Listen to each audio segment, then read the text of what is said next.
Good evening, everybody. Thank you so much for joining us. I hope you're all well. It's lovely to see you, albeit virtually. Delighted to welcome you to this very exciting evening. Hopefully a fascinating talk we're looking forward to. The Zomet experience, halakha and technology. Just a few words of introduction before I hand over to our guest this evening. The Zomet Institute has stood at the crossroads of Jewish law and modern life since 1976 and succeeded in merging these paths which often appear to be divergent.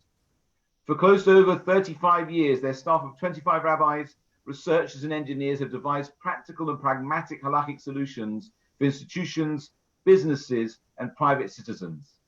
During the past year, they've consulted and developed solutions for the Israeli Ministry of Health, the Ministry of Defense, Ben Gurion Airports, Amigo Mobility Corporation, Elite Foods, Tenuva Dairies, Israeli Channel 10 Television, and Schindler Elevators.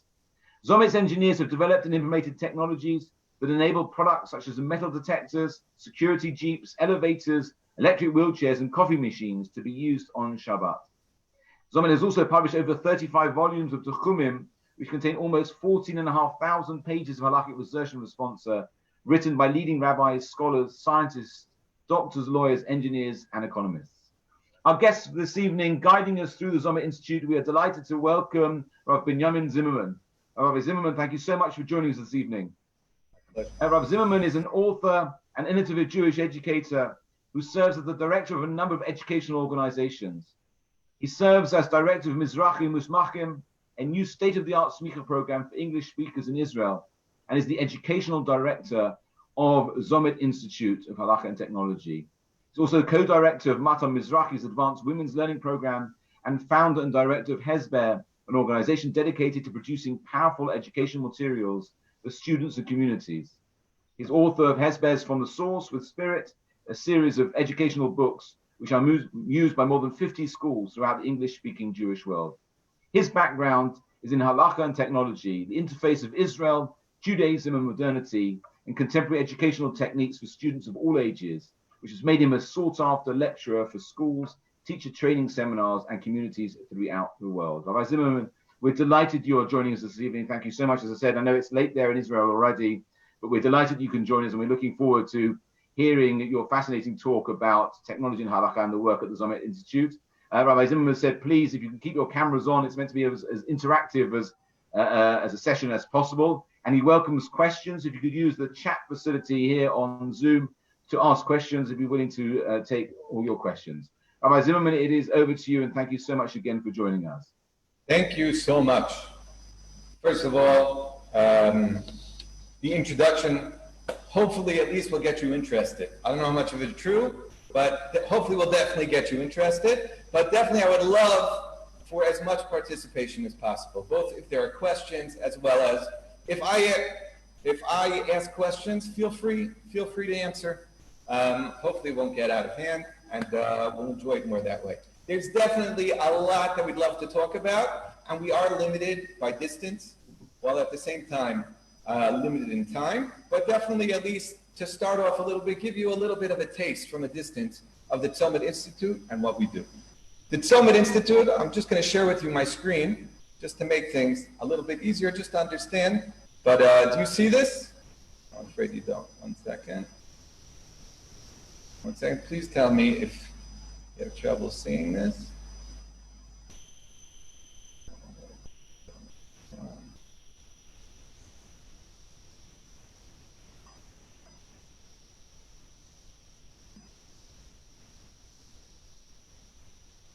Okay, do you see the screen now? Yes. Okay, great. Yes. So just to understand a little bit about the Zomet Institute. Zomet Institute is located here in Alon Shvut in Israel. We have a visitor center that people come from all over the world, schools, as well as, all different types of groups. But important to understand what Zomet means. Zomet is a Hebrew word that means intersection. Zomet is also an acronym. It stands for the Hebrew Tzivtei Mada v'Torah, teams that deal with issues related to science and Torah. But in a nutshell, Zomet stands at the intersection of Torah and technology. Think about it, even the possibility of us being able to speak with such long distances, with such ease, is a reflection of technology, technological advancements. The question is how we view them. Do we embrace them? Do we recognize their challenges while at the same time try to focus them on their needs? But it becomes all the more challenging when you think about the technological advances and how they play a role within our Jewish life. Because one of the issues that if you think about in the olden days, Shabbat was a day of rest, literally a day of rest. People's rest was not working, much of which people worked backbreaking labor throughout 6 days of the week would rest on Shabbat. When you think about our rest now in the world, for many people, rest is associated with technology. Technology certainly enables us to do things that we've never been able to do in the past. Many of them could, in fact, even enhance our Shabbat.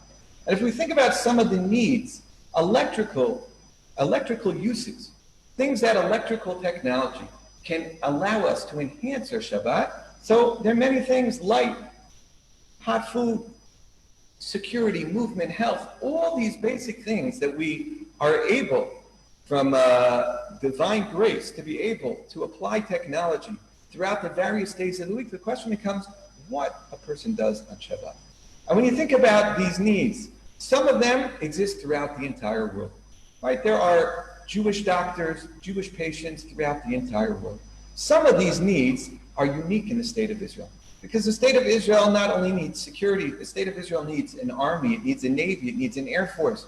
It has all these various needs, many of which are, the people involved are observant Jews who are interested in. But on the other hand, we also have a state which is a Jewish state, which has an interest in how are we going to be this startup nation, a nation which is extremely advanced technologically, but at the same time, our technology is associated with our Jewish identity.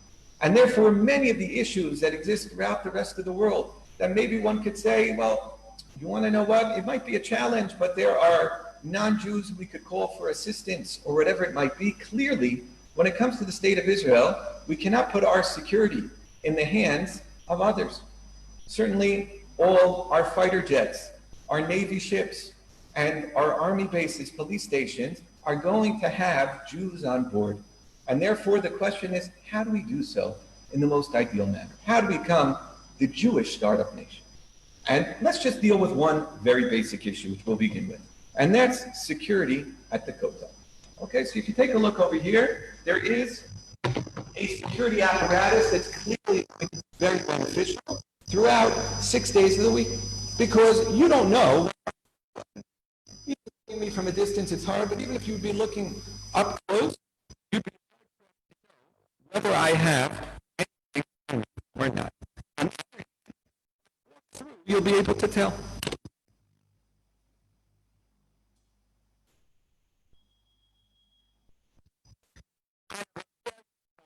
Metal on me. But if I would have more metal on me, immediately when I would walk through, it would detect. That's the job of a metal detector. And therefore, throughout 6 days of the week, it's clear to us that if we want to know whether a person is possibly coming into the Kotel or any other public area in a dangerous manner, all we have to do is put him through the metal detector. If we find that he has metal, we'll take him up to the metal detector, we'll see soon, and we'll be able to know exactly what he has. Is it a weapon? Is it a bomb? Is it something else? The question becomes, what do we do on Shabbat?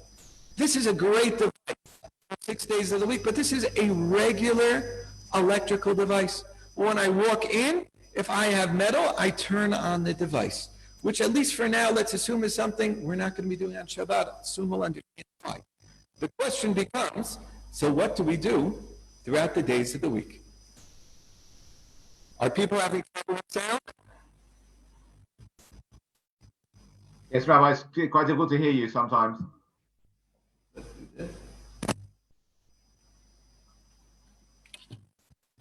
Better?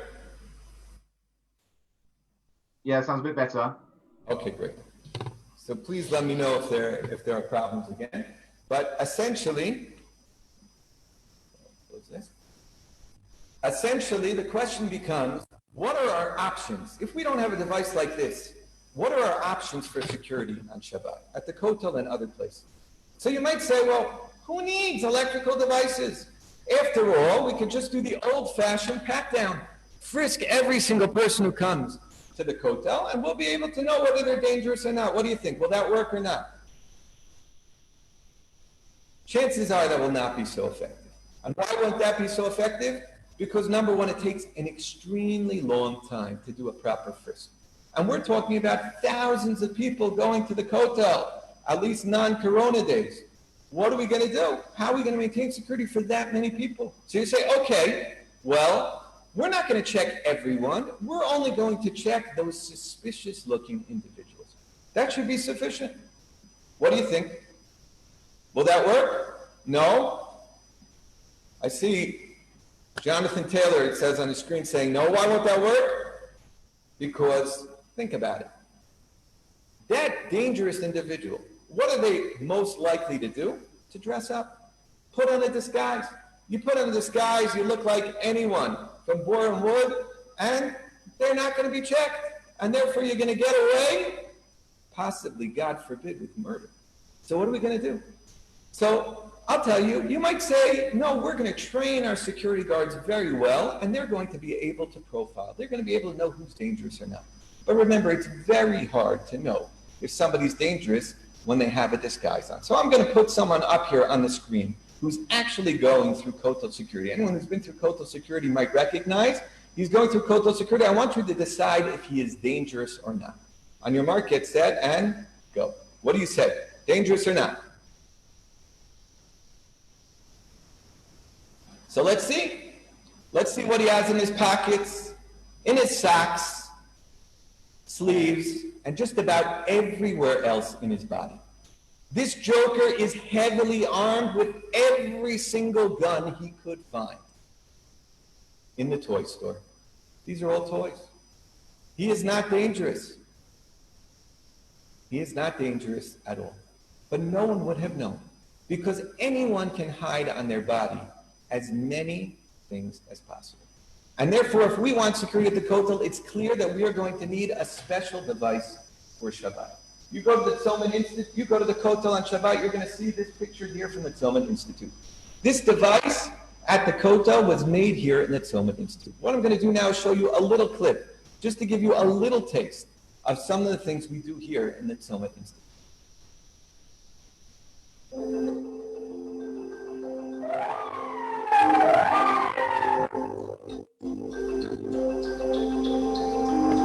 This is a special setup for security vehicles, access control, Shabbat stair lift.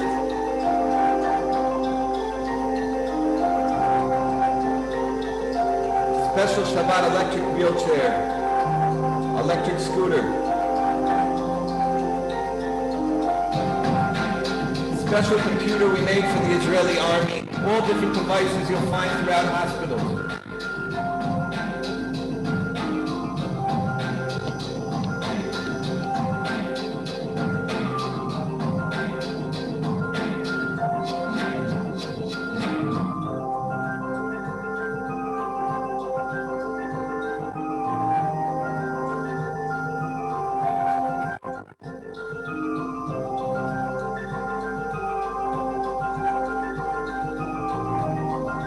Shabbat elevator.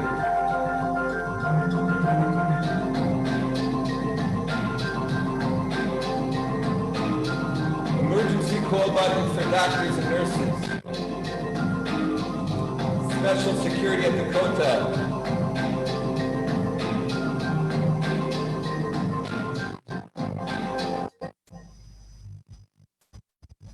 This is just a small taste of some of the things we do here in the Zomet Institute. But in order to get a little bit of an understanding, we just need a little bit of background about electricity, electrical appliances, and a little background about Shabbat. With this background, we'll be able to understand how the Zomet Institute is able to get involved and to be able at times to modify technology to fit the needs of the Jewish people. So when I think about Shabbat, I think about what I view the two magic words of Shabbat. It's these two magic words that underscore everything we do and refrain from doing on Shabbat. All the do's and don'ts are essentially compiled in the two words that appear in the Ten Commandments in the Aseret HaDibrot, Zachor and Shamor. What are these two words? So the Ten Commandments, it says you do something to make Shabbat into a holy and special day. What do you do? Well, it depends where you look, because the Ten Commandments appear twice in the Torah. Each time a different word is used. The first time the Hebrew word Zachor and the second time the Hebrew word shamor. And they both mean something different. Zachor means to remember, anticipate, get excited. Shamor means to safeguard. Explains Nachmanides, the Ramban. Shamor focuses on the don'ts. Activities we do throughout the week that we refrain from on Shabbat. Zachor refers to the do's, refers to acts like Kiddush, the act of sanctification, and the positive things we do specifically and uniquely on Shabbat. And therefore, if you think about it, the Shabbat experience is made up of Zachor do's and Shamor don'ts. The question is, well, what's more important? The do's or the don'ts? Zachor or Shamor? What do you say? So if by a show of hands, if you think Zachor, the do's, are the most important part of the Shabbat experience, raise your right hand. And if you think Shamor, the don'ts, are the most important part of the Shabbat experience, raise your left hand. What do you say? See only a couple of hands going up, though I can't see everyone at once. So I'll tell you, if you ask me, I think you got to raise them both. Because it's not Zachor or Shamor, it's not the do's or the don'ts. It's the two that come together in order to make this unique and special day. And in fact, the Talmud explains, why is it that once the Ten Commandments, it says Zachor and once Shamor? What did God really say at Mount Sinai? And the Talmud explains, he said them both simultaneously. In Hebrew, b'dibur echad, in one voice. And why in one voice? Because it's that one voice that essentially shows that the two are inseparable. And therefore, when we think about the Shabbat experience, we essentially think about both. And the reason this is so important for us in the Zomet Institute is because if we have a device, much like this, that we want to equip for Shabbat, we're going to be asking two questions. Question number one, Shamor, and question number two, Zachor. In our question of Shamor, we're going to be asking, can we be Shomer Shabbat with this device? Can we find a way to use this device while safeguarding the Shabbat without violating any of the prohibitions that we will be speaking about in a moment? On the other hand, even if we find a way to operate such a device on Shabbat without any of the don'ts, Shabbat is a day of a positive character. And therefore, we're going to be asking a second question of Zachor. Is this device appropriate for Shabbat? Only a device that's going to actually enhance the Shabbat experience and not detract from it. Only a device such as that are we going to be making on Shabbat. So with that in mind, let's think about, well, what do we refrain from on Shabbat? If you look at the Torah's description of what we refrain from on Shabbat, it says you don't do a type of activity known in Hebrew as milacha. Lo ta'aseh kol melacha, do not perform any milacha. What does this word milacha mean? It's going to be a game changer for our understanding of whether electrical technological devices can be permitted on Shabbat or not. This word is often translated as work, but the Hebrew word work is avodah, a separate term. What's really prohibited on Shabbat is something called milacha. What does that mean? So let's think about it. Who was the first in the history of the world to ever refrain from performing milacha on Shabbat? It goes all the way back to the beginning. God. God rests on the seventh day of creation. What does he rest from? The Torah refers, Shavat mikol melachto. He rested from all his milacha, that same magic word. Well, what was God's milacha? Creating the physical universe. And therefore, when we speak about the word milacha, we speak about creating in the physical realm. That's what we do throughout the week, but refrain from on Shabbat. The 39 malachot are 39 categories of creative, transformative physical activity. That's what we're involved in throughout the week as we partner with God in the creation of the world. But it's that which we refrain from on Shabbat. And the reason this is so important is because any new device that comes up, in a moment we'll speak about electrical, technological devices. But the first question we're going to be asking, whether to know whether it's appropriate for use on Shabbat, is, do these devices involve creative activity? If they involve physically creative activity, we can be pretty sure we're going to rest from them on Shabbat.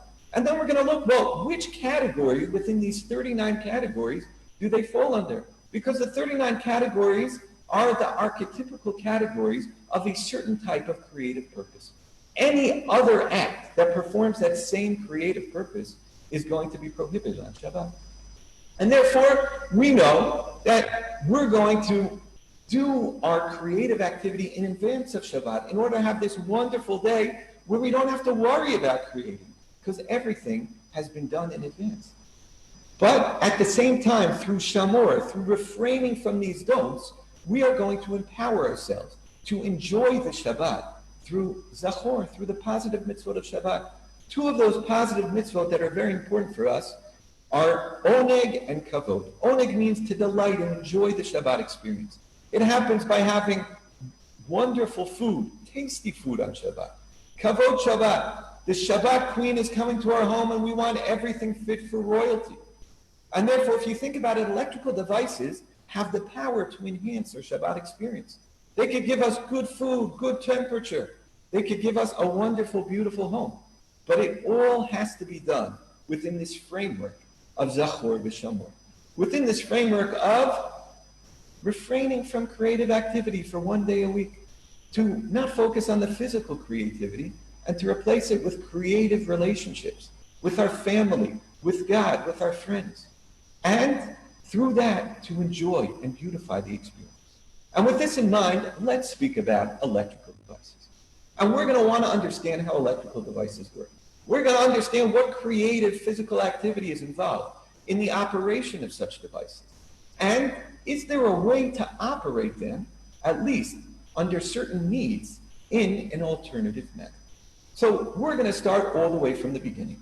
And what's the beginning? The first electrical appliance to get to homes throughout the world is the incandescent light bulb. So let's take a look at how this incandescent light bulb operates. I'm going to turn on this light bulb.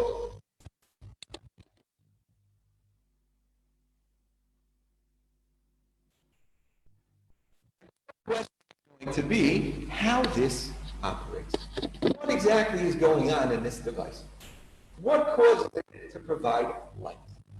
So, practically speaking, it would be a very bad idea for me to touch this light.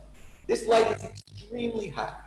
And the reason it's extremely hot is because there's a metal filament inside, which we heat to extreme temperatures, about 2,000 degrees Celsius.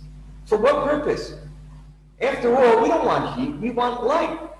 But we understand, and certainly Thomas Edison in 1879, when he started marketing this light bulb, clearly understood that if it's dark, the most simple thing to provide light in his day was to light a fire. What happens if we could use electric current to enable us to light a fire again and again and again? And therefore, what would be the most ideal medium to use? Metal. Because metal, when it burns, doesn't always combust, and it's certainly not in a classic fashion. And therefore, what we have here is a metal filament in a special environment that allows it to be lit again and again and again. The incandescent light bulb, we think about an electrical appliance that operates just like fire, burning metal till it's red hot. And interestingly, burning metal is nothing new. Burning metal already appears in the Talmud. The Talmud speaks about burning metal on Shabbat, which is fire. And therefore, if we understand that fire, which is one of the most creative technologies that mankind has ever been able to use, so we understand that two of these creative activities we refrain from on Shabbat, one is kindling a fire, and one is extinguishing a fire. And therefore, if we cannot kindle or extinguish a fire, we cannot turn on or off an electrical appliance that operates like fire. But in all honesty, not all electrical appliances operate this way. Because as we mentioned, we don't want heat, we want light. And therefore, if we could find a much more efficient light bulb, we'd much rather use that. What would be more efficient? A light bulb that doesn't waste 95% of its energy on heat, like the incandescent light bulb. And therefore, afterwards, they started using other types of light bulbs. The fluorescent light bulb, which we'll see very soon, where light comes from gases, but even there, we have to essentially ignite a metal starter in order to ignite those gases. And therefore, that involves burning metal as well. But on the other hand, we have other types of light bulbs, like the more common in our day and age, LEDs, light-emitting diodes. An LED light operates best when it's totally cold.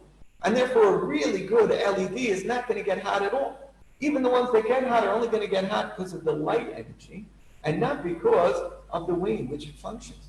Which means that certain light bulbs, if they don't get hot, they don't have fire. And this is going to be true with many electrical appliances. Now, when all is said and done, we're going to see very soon that even electrical appliances that do not involve fire still involve other creative activities which we're going to have to refrain from on Shabbat. But for us in the Zomet Institute, it's going to be very important to know when an electrical appliance has fire or not. Now, let me show you this short little clip to give us a better idea. Is electricity fire? Generally, fire is used to generate heat and light. Although many electrical appliances produce light and heat, according to Halacha, only those with a metal filament heated to a glow are considered fire. For example, the filament of a halogen lamp gets so hot that it can even burn mosquitoes. The classic incandescent light bulbs also contain a burning hot metal filament. Even fluorescent bulbs, whose light is produced by an electrophysical reaction, only produce light when a heated metal filament at the edge of the tube initiates an electron flow. And of course, ovens and many heating appliances generate fire as they heat by means of burning hot spiral coils. On the other hand, neon tube lights, the ones we see in street signs, don't have heated metal in them and are not considered fire. This is also the case with LED lights, which emit light without heat by electrons flowing through semiconductors. Even the defibrillator in our car, although it does emit some heat, is not considered fire as it has no burning metal filament. Now, why is this important for us to know? The reason this is so important for us to know is because we are going to distinguish in two different areas between electrical appliances that involve burning metal and have fire and electrical appliances that don't. When it comes to modifying devices for Shabbat, soon we'll understand why, but we do not modify devices that have burning metal. And therefore, if we want a metal detector for Shabbat, we're going to make sure first and foremost that there's no burning metal in that device. Because the second the device is burning metal and we're dealing with fire, we're not going to be able to modify it. Soon we'll understand exactly why. On the other hand, it sometimes might be helpful for us to have a device that has burning metal. Because what we do here in the Zomet Institute is we do a lot of things to help individuals in unique circumstances. One circumstance that applies to many individuals, they find themselves in the hospital on Shabbat. And in truth, it doesn't have to be in the hospital. It could be in a hotel, often a much more enjoyable place than the hospital. And therefore, the question comes for many people who find themselves in a place where they're not allowed to light the Shabbat candles. After all, in many of these places, they don't allow for any live fire to be lit. So what does a person do? So we made this device. This is Shabbat electric candles. All right, I'll actually unshare my screen just so you can see this a little bit better, a little bit larger. But these are electric Shabbat candles. These electric Shabbat candles were made in a special way in order to fulfill all the dictates of all the rabbinic decisors who said that under certain conditions, you could light these even with a blessing, even with a bracha. Why would that be? Well, if we could create these in a way that they are just like regular candles, so that would be ideal. How do we make them like regular candles? Well, first and foremost, we would want the lights to actually be fire. How could they actually be fire? Well, if we put little incandescent light bulbs inside these lights. Do you think they make incandescent light bulbs that big, this small? In truth, almost nobody does. But we searched through all of China, way before Corona, don't worry, and thank God we found, right? And we basically bought the whole stash in order to be able to make these in these lights, and we light them with a battery. The battery acts to a certain degree just like a candle. What happens is when I put this battery in at the beginning of Shabbat, all I do is put it in and then I light up two candles. Why two?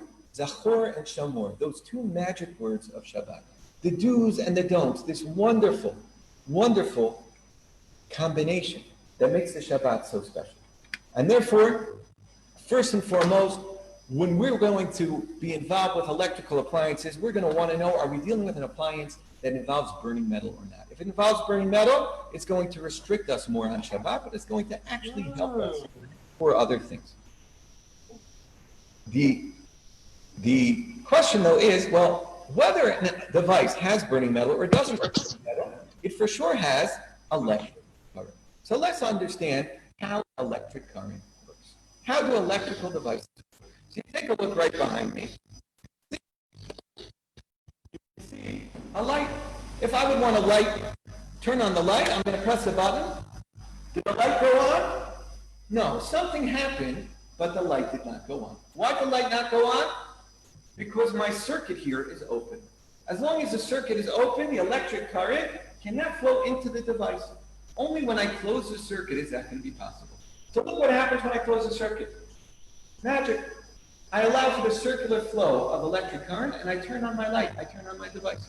When it comes to Shabbat, what? The question is, well, am I doing a creative act by closing the circuit? What do you think? I'll give you a hint. Let there be light, and there was light. Not a very difficult act all the time, but a very physically creative act. And because it's a physically creative act, we are going to refrain from doing so on Shabbat. There is a little bit of a discussion amongst the rabbinic disciples exactly how to classify this act. Some viewed it as an act of boneh, of building.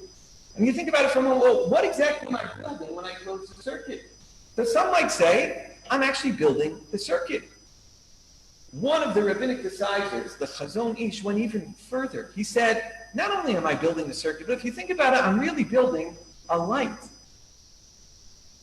Useless, useful. And if you think about it for a moment, every electrical appliance, when it's in an off state, is completely useless. This doesn't help anyone until I turn it on. When I close the circuit and I turn it on, I take useless to useful, dead to alive. I give this inanimate object a purpose. That's exactly what building is all about. Now, there are others who understood it's hard to classify this as really an act of building because this device is already built. But on the other hand, they understood you are doing a very creative act of enabling the device to be useful. And therefore, they classified this as something called molid, an act of creation. But when all is said and done, I'll just put this up on the screen. But when we think about electrical appliances, we're essentially going to be looking into three things. Number one, we're going to be looking, is there fire? Is there burning metal in the device? If so, it's going to restrict us even more. But every device involves the closing of circuits. Closing of circuits is a very creative act. Some classify it as building, some as creating something new. But bottom line, it's a creative act we're going to refrain from on Shabbat. And therefore, the question becomes, well, if we can't turn on or off our electrical appliances on Shabbat, how do we benefit from electrical devices on Shabbat? If we can't turn on our lights, do we have to sit in the dark all of Shabbat? Well, obviously not. Remember, Shabbat is supposed to be a day of enjoyment. So what do? Well, the simplest thing, we turn it on in advance. We prepare in advance. We turn on what we're going to want to benefit from. Let's say we know exactly when we want those devices on. That's the simplest form of modification. That's what we call automation. The timer is known by many as the Shabbos clock. How does this work? Well, very simple. This is a way to turn on my devices before the onset of the Sabbath.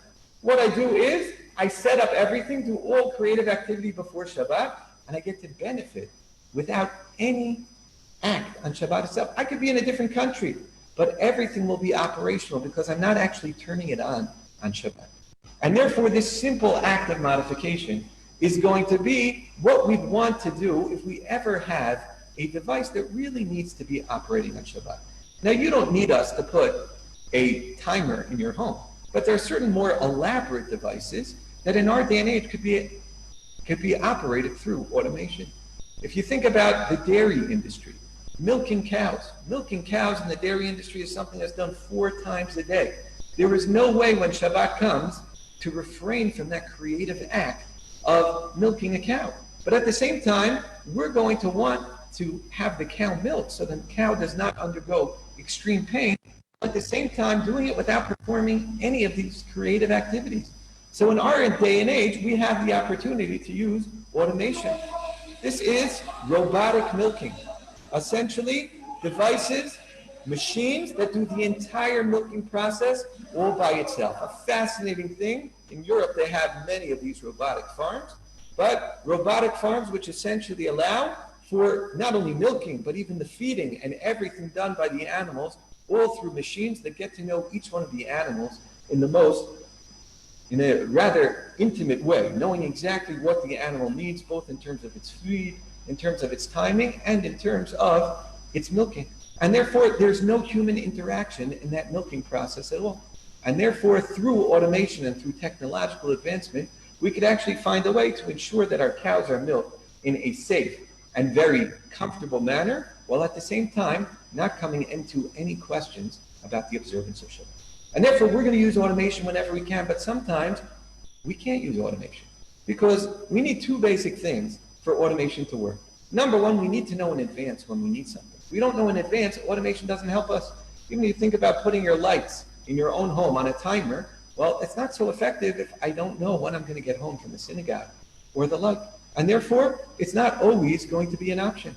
But certainly if you think about where a person is invited out to new friends of theirs for lunch, and they go out to this friend, and they find that their friend forgot to tell them an important piece of information. After all, they live in this building. They forgot to tell you that they live on the top floor of this 55-story building. So you wonder, well, how am I going to get up to the 55th floor? It's the Sabbath, right? So there are always stairs, 55 flights of stairs, or something called the Sabbath elevator, the Shabbat elevator. Well, what's that all about? So you say, well, that's an elevator that stops on every floor. And it's true that many Shabbat elevators do in fact stop at every floor. But on the other hand, if it stops at every floor, 55 flights is going to take an awfully long time.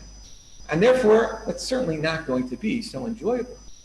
But it doesn't have to stop on every floor. It does have to be preset. And by being preset, it could be preset to go straight up to the 55th floor and go down every floor. Or there could be numerous Shabbat elevators in the building. There are many ways that it could be set, but at the same time, that alone will not make a Shabbat elevator.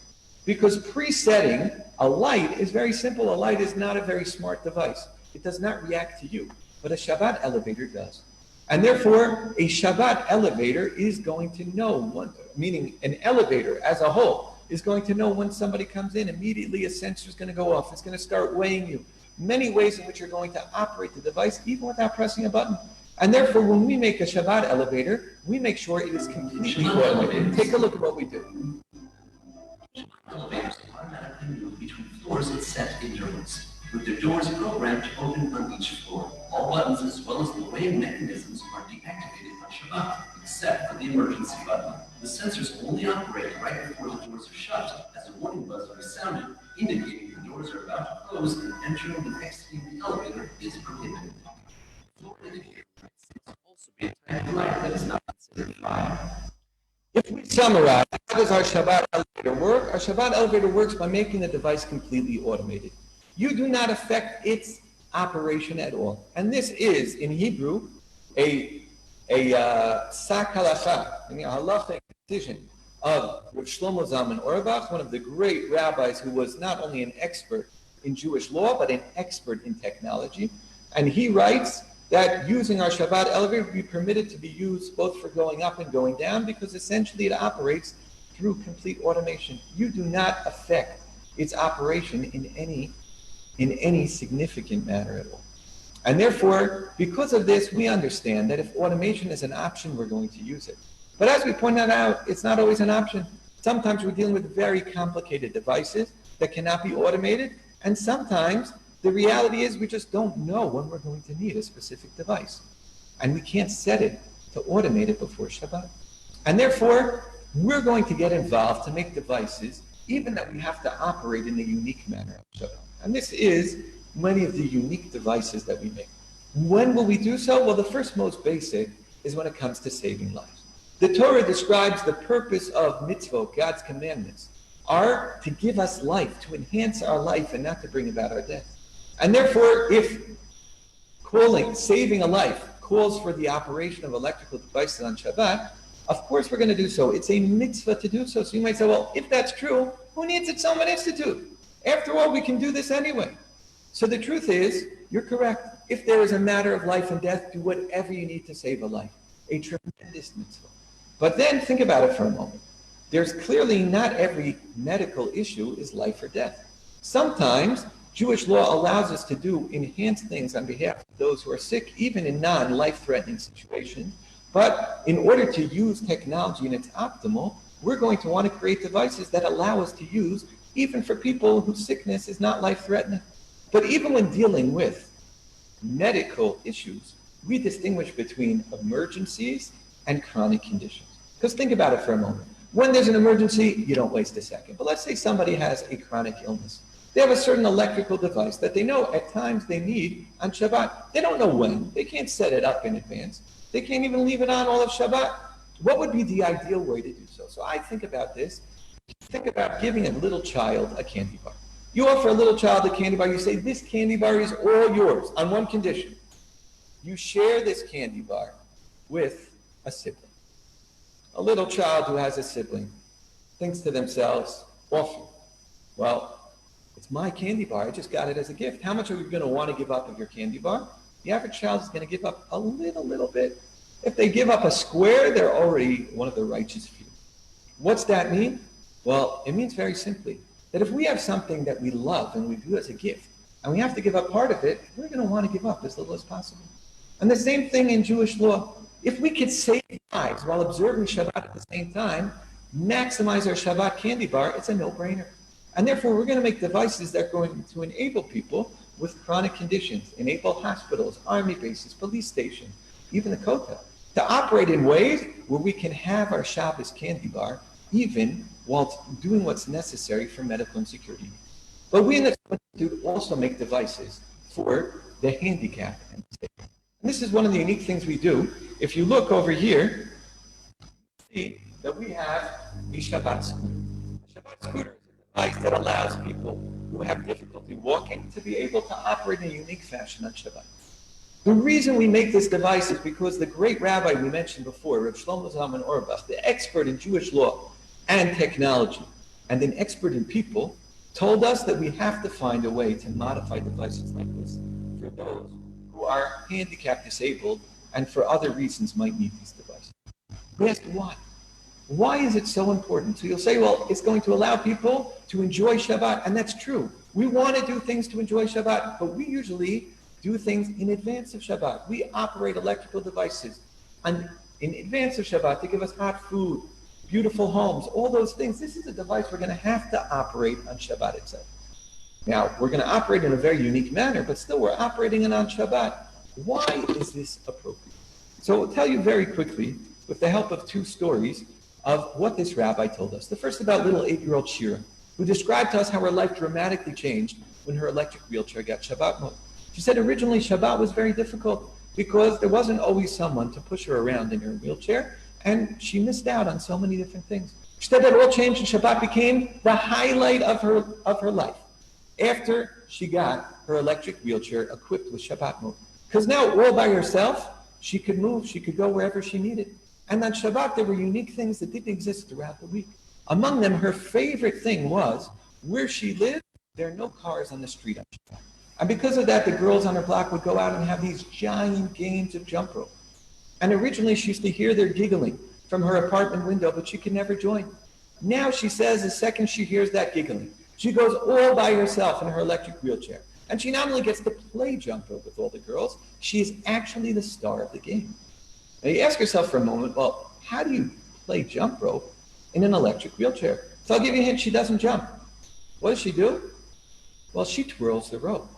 Now, for most people to be the twirler of the rope, that's not all that much fun. But she can't jump.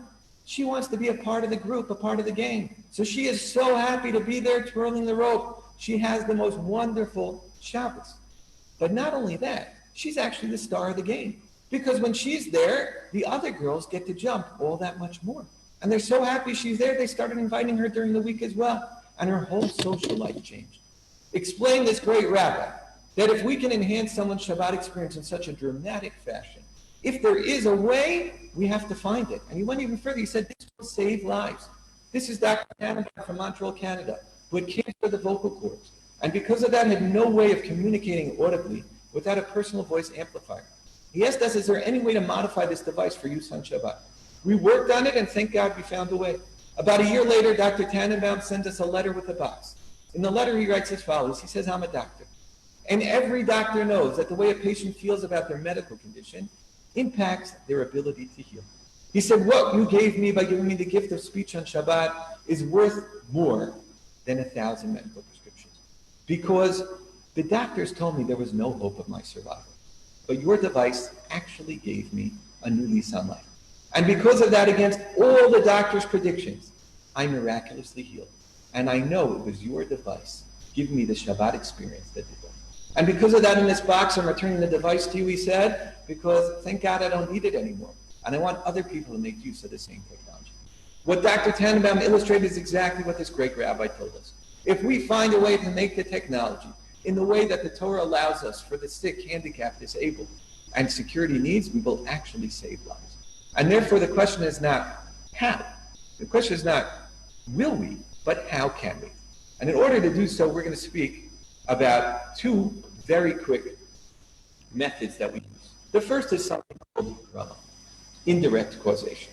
And this is a concept that, in truth, we use very rarely, but at the same time, when we use it, we make sure to understand exactly.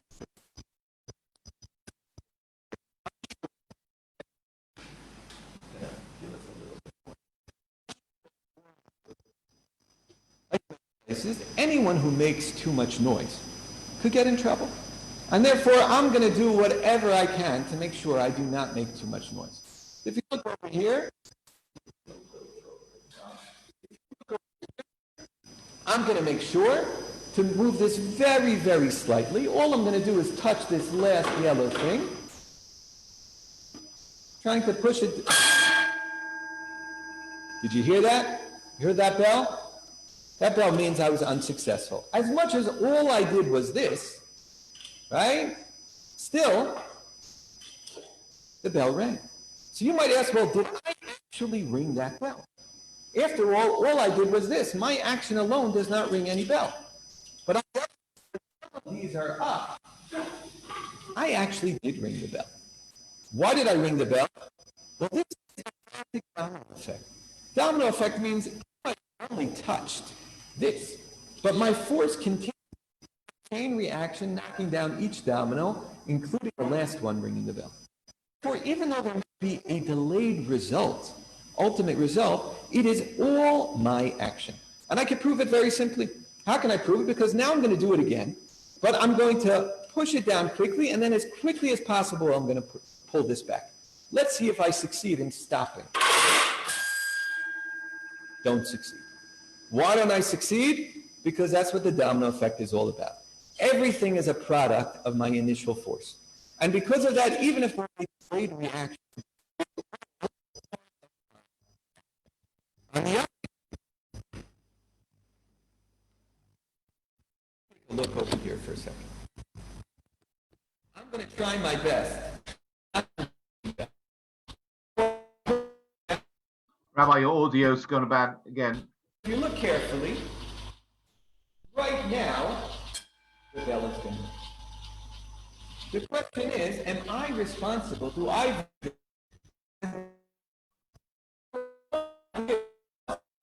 Rabbi Zimmerman, it's very hard to hear you again. What's your answer? Technology.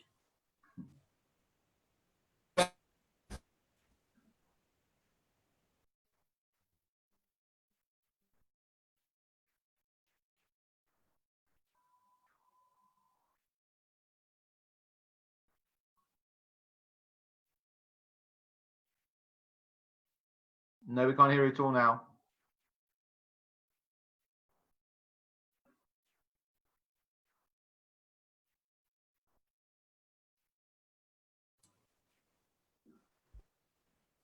I'm not hearing you. Do you hear me? Oh, now we can hear you. Yes, yes. Okay, good.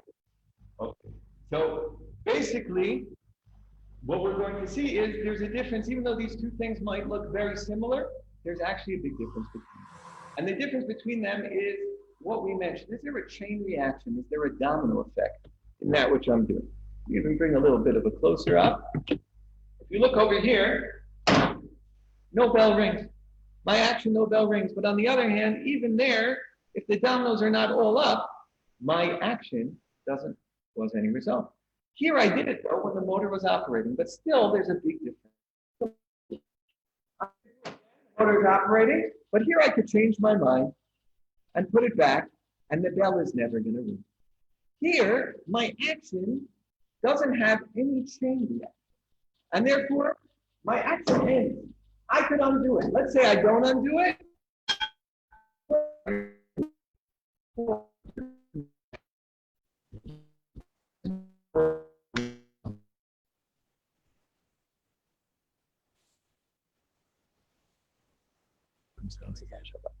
And the reason we wouldn't do so is because, let's say a person wants quiet. So at the end of the day, they don't really care if you rang the bell through a direct action or an indirect action. You are responsible for the result that wouldn't happen without you. But why is it important for us? Because the Talmud points out way back when that the unique formulation that the Torah uses to prohibit malacha and Shabbat tells us that in certain circumstances, grama, indirect causation, would be permitted. Now let's think about it for a moment. When would that be? Well, indirect causation, we said, I'm responsible for the result, but I don't actually do the action. I just set up a result to happen on its own. And therefore, the only time grama is appropriate is when the result is very important. And therefore, we're only going to employ grama technology when it's really appropriate. When is it really appropriate? Well, only when the result is for medical and security needs. And we're going to use this grama technology as a last resort, but only for those circumstances. Just a little bit of an understanding how it works. I'm going to go over here. We said that when I close a circuit, light goes on. Open a circuit, light goes off. But look what happens over here.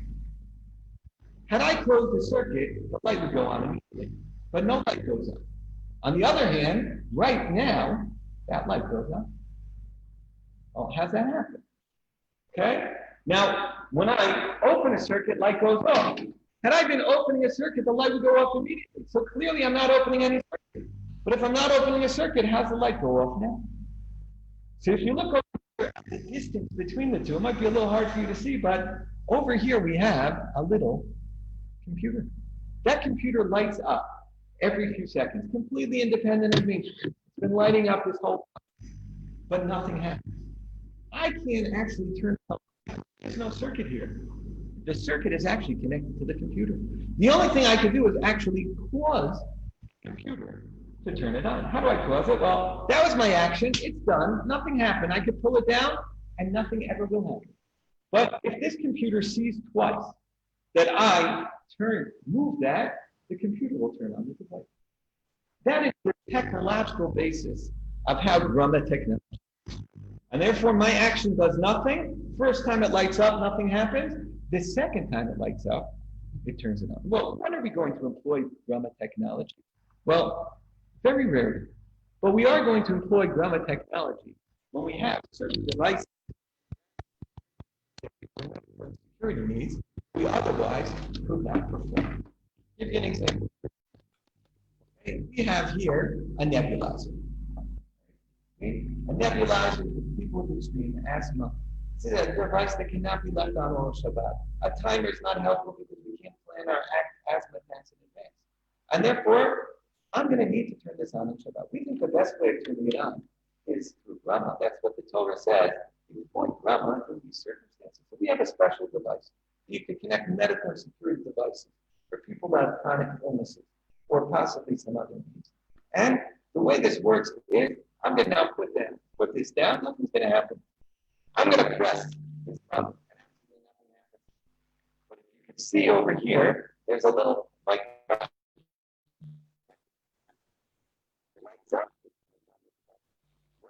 when I press the button. After 2 times.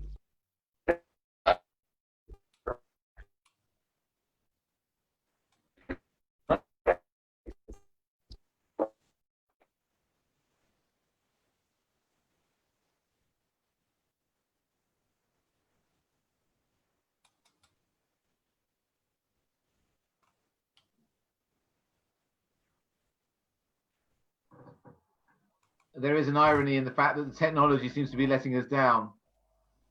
Here again? Slight irony in the fact that the technology is letting us down here slightly. It's true. But okay, we're back. We're good. Here? Yeah, now we can hear you. Okay. Could you just maybe take us over that again, once more? We missed the final part about the nebulizer.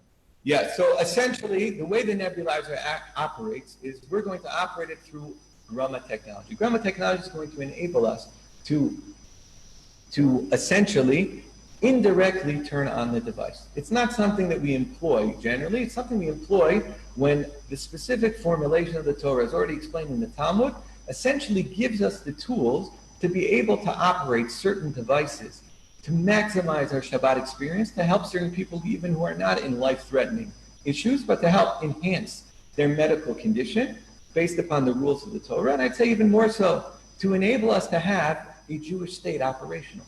When we look at the tools of the trade for us to be able to modify technology, all of these tools are not tools we made up. These tools appear in the Code of Jewish Law, but they couldn't be employed in so many situations in the past. As technology advances, we essentially find that the Torah provided all the tools to be able to run an entire country. And I tell you, Grumma is a last resort effort. There's something that we prefer over Grumma, and here's where everything we learned at the beginning becomes important. Because let's think about, well, what happens if I have a device that is already on? And all I do is modulate the existing current. What we call in Hebrew shinui zeren, modulate the existing current. Would that be permitted on Shabbat?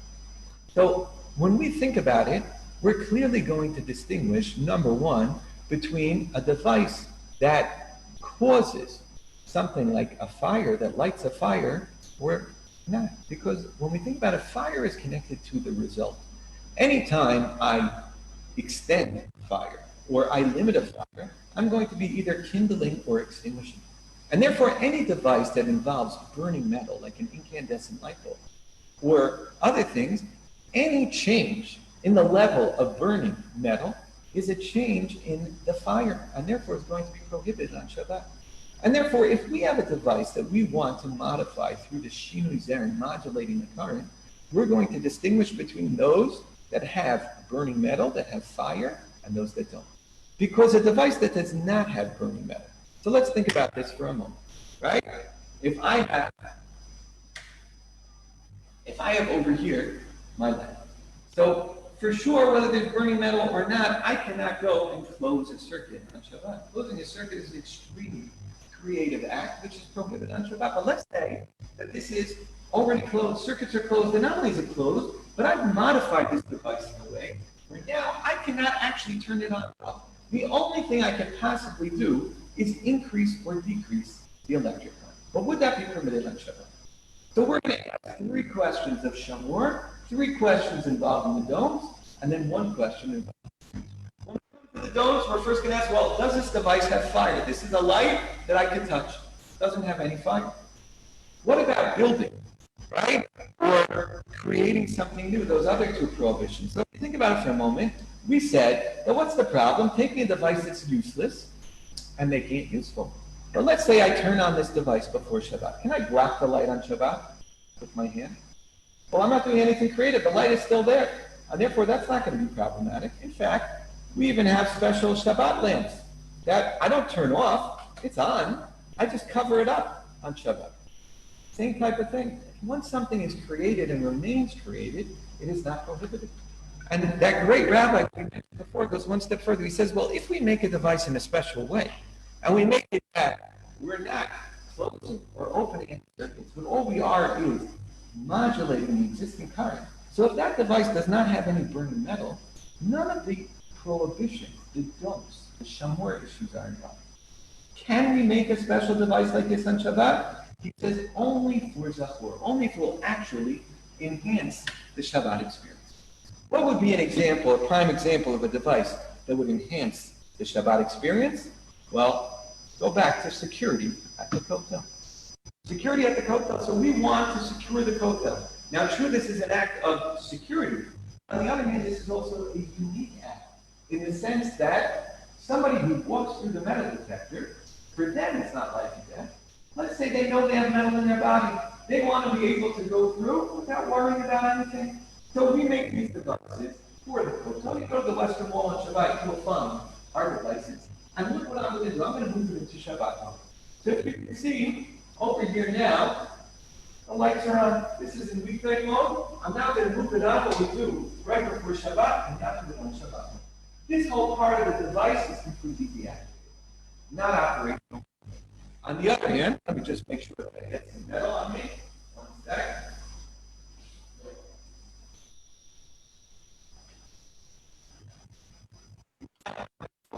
But I want you to take a look over here, and you can see, if you look carefully, this is already at level 1.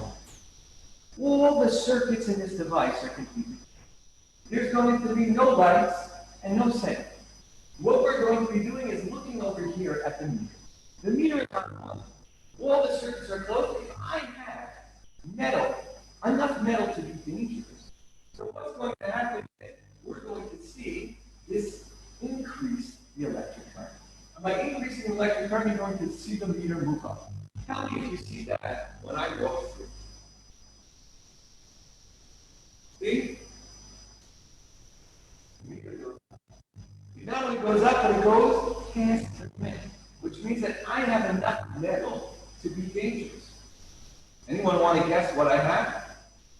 What has enough metal that probably many of you have on your body at this point that has enough metal to be extremely dangerous? A phone. So you might ask, what's a rabbi doing going to the hotel on Shabbat with a phone? So if we have time later, I can explain to you why a phone like this is actually a device that we can't actually modify. We have no way of modifying the device. It's a very quick thing. How do these devices operate?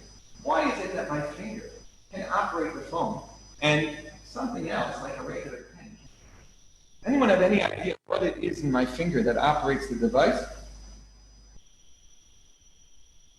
Well, I'll give you a little bit of a hint. This is an electricity reader. I connected to this. If you look over here there's no electric current. I'm going to check how much electric current is in the box. Nothing. Take a wild guess how much electric current is in my finger. A whole lot.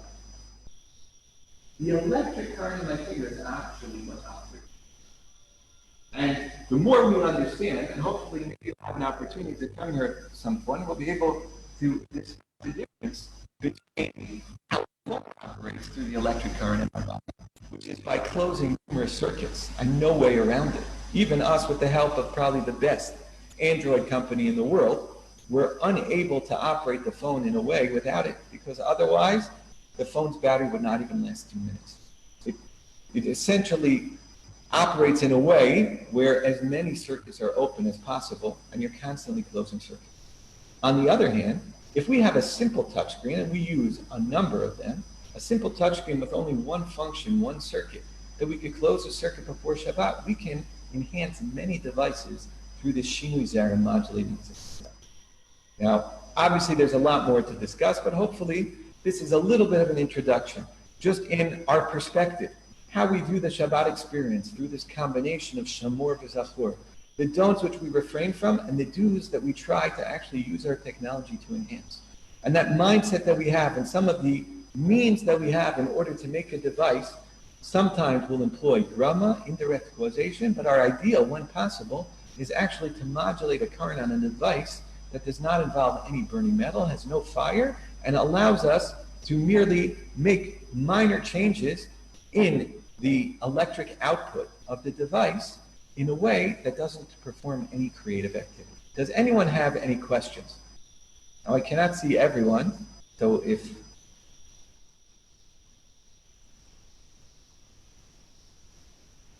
Yes, I see a hand up. I'd like to ask you about what non-orthodox organizations have proposed, like using Zoom on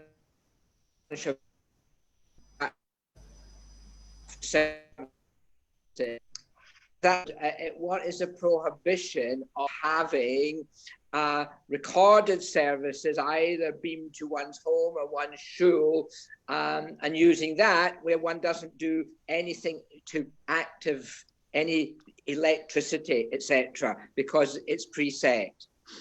So you ask a good question, but I'll tell you, the fact that you didn't hear everything I said in the presentation, and that I didn't hear everything you said, even though I think I get the gist of your question, I think proves to a certain degree how definitely something like Zoom is the type of technology that's made to have input, to have constant input of the people involved. For instance, if there's too much background noise, the sound is going to go off for a moment. It's going to ask me, do you want the sound on or not? Some type of devices like Zoom. Zoom is not a device that operates without any input, and there is a great deal of effect that a person has on the situation. And therefore, I definitely understand people who, especially this year, who had the idea of thinking about it, but someone who understands, how that works, it's definitely not the, let's say it's definitely not an approach for most people, because it does involve a great deal, even just on a practical level. I'd say even more practically, in Israel, there were a group of rabbis who thought about this being appropriate. They came from a specific background, who had a specific approach to electricity, but they didn't have a lot of knowledge of how things work. They didn't even realize that by advising people to use Zoom on the Seder night, they basically made it that so many people were using Zoom. Zoom needed to bring in so many Jews to work in their offices on the Seder night that there was a tremendous amount of violation, even if everything else went smoothly, because these devices need assistance of people on the outside. So there's a lot more to discuss within it. And in all honesty, everything we discussed now, we really just gave a little bit of a taste of. Each one could be, certainly one, if not more, discussions on its own right. But here's more to just give a general taste. I hope that helps. You are on the way you are. Here we are there. Can you hear me? Yes, I can. What if you put your fingerprints on Shabbat to open a door? Very good. So meaning when you put your fingerprints, the same thing. Anytime you operate a device in a way to turn. Are you activating? Yeah, to turn something on, to open a door or whatever, you're going to be closing circuits. So anytime you do that in a direct manner, it's going to be problematic. For certain security things that do require fingerprinting, and this is, in certain things that are high security, etc., we do make a special type of fingerprinting device. You could actually see it here, where it involves indirect causation, but Rama, indirect causation, is something we use very limited, we mentioned, in medical and security needs. And therefore, it would have to be, a very appropriate circumstance for it to be necessary, for it to be allowed for us to be able to do so. At the same time, because it's security related, the only time that anyone would ever allow you to do something like that through Brahma, through indirect causation, would be where they're interested in it. So thank God in certain, security establishments where you need a fingerprint in Israel, they're interested in being able to do it in the most ideal fashion for Shabbat, and therefore they let us install that technology. But generally, people would be hard pressed to agree to do so under normal circumstances. Thank you. I can't see everyone, so if anyone else has a question, you're free to just mention it. But I have a question. Yes. Which I asked Rabbi Chapa at lunchtime. Not with high technology of electricity, but when I was a young lad walking through Stamford Hill, somebody asked me, would I light the fire for them? And I said, I'm Jewish. He said, oh, you can't do it then. Why is it permitted to light a fire using a Shabbat goy? You ask a very good question. I'm not so sure it's always permitted. In all honesty, you are correct that a Shabbat goy is essentially a way of having a result performed without doing the action. And therefore, okay. I was at shul, a regular guy at a shul, and here's where we distinguish between the reason that the action is done, and essentially what the Gentile is doing on your behalf. And therefore, meaning it's a complicated issue, but because, or without getting into the specifics, but something that I mentioned a little bit before, but this is at least my philosophy on the issue. I think the Torah gave us the recipe for a wonderful day through Shamor v'Zachor. At the same time, the Torah understood, right, that there are going to be circumstances where there are certain needs that are really essential needs for a whole host of reasons. We'll speak about the most basic ones of medical insecurity. And it gave us the tools to ensure that those needs are met, but trying to meet them without us having to be personally involved in any of them. And therefore, sometimes that can be done through technology, and sometimes that will be done through a Shabbos Goy. Definitely, I agree with you that a Shabbos Goy is often people expand those situations where it would be appropriate, where according to at least the classical literature, it's not necessarily called for. But there certainly are going to be cases where essentially, again, we were given the framework to ensure that we have this day where our needs are met when absolutely necessary. And therefore, it's a unique question: is this appropriate under those circumstances? Which the rabbi is the most, is the most equipped to be able to deal those, understanding the circumstances. But that's my understanding of how it works. We have the tools for all our needs that are real needs to be met, often without us having to be personally involved. Rabbi, if I could just jump in there slightly and give Ian, we didn't discuss this at lunch, but I said to you could ask this question. It's a bit of a historical background. He was talking about a time where people used to ask the Shabbos Goy to help them when they didn't have central heating. So they were sitting Another example is in my old shul, the caretaker would be subtly hinted to him, oh, it's dark in here. And he would go and turn the lights on. I mean, he'd been prepped, as it were, to do jobs for the community. But is that? Well, I'll tell you, without getting into the specifics, what the rabbi mentioned is, when it comes to issues of cold, right? There's a concept called hakol choldim eitzel tzina. When it comes to people being cold, therefore we view it as people being, it being a threat, especially to young children. And therefore, one of the needs that, a Shabbos Goy was often employed for was for being able to ensure that people had their heating, especially in very cold countries where there was a large Jewish presence. Now, other needs, so with, again, the specifics, you have to understand the community, but part of sometimes a need of a great amount of people, when you have a community and they have a larger need, sometimes those are appropriate, and sometimes, I'd say if you want to, when it's appropriate to go and, ask a non-Jew is really dependent on two different factors. One, it's appropriate to ask. Hinting is not always going to be asking, but sometimes hinting is asking. And when it's permitted to actually benefit from what they do. And the two have two different sets of rules. They're not always the same, but if we understand what it's based on, it actually works out beautifully. When the various different reasons behind things, when something is appropriate, but it's really a whole nother talk. All right.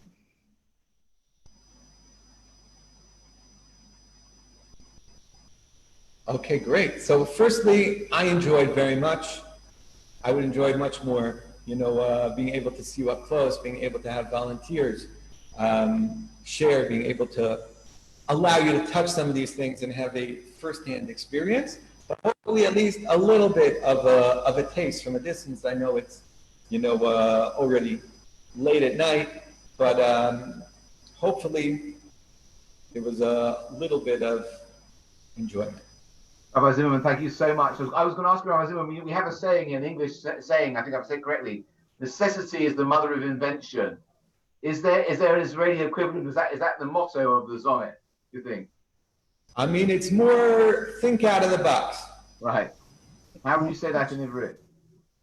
Necessity. Sorry, I missed it. Think out of the box. Out of the box. Okay, there's one more thing I want to ask you. A lot of people here think about know that certain things that technically could be possible, but they know we wouldn't do because what they would say is not in the spirit of Shabbat. How would you? Could you just expand on that a little bit for us? So I'll tell you, the spirit of Shabbat is a very unique question. Often when questions come related to the spirit of Shabbat, we bring it to, rabbinic authorities who we think have a handle on that. Rav Shlomo Zalman Auerbach, the rabbi we mentioned, in his lifetime really had a unique approach. But I'll tell you something very simple. An essential part of Shabbat is really to experience the Shabbat. And we live in a unique time where technology allows people during 6 days of the week, meaning in the olden days, their handicap was equal on Shabbat that it was during the other days of the week. In our day and age, technology has given people the ability to see, the ability to move around, the ability to hear in ways that they weren't able to do otherwise. If on Shabbat, they would not be able to do so. And obviously we have to figure out what's appropriate and if there's an appropriate way to do so. But if there is an appropriate way to do so, it's in our understanding, it's in the spirit of Shabbat to find that way. Because the spirit of Shabbat is actually enhanced by people being able to achieve and experience Shabbat in its ultimate fashion.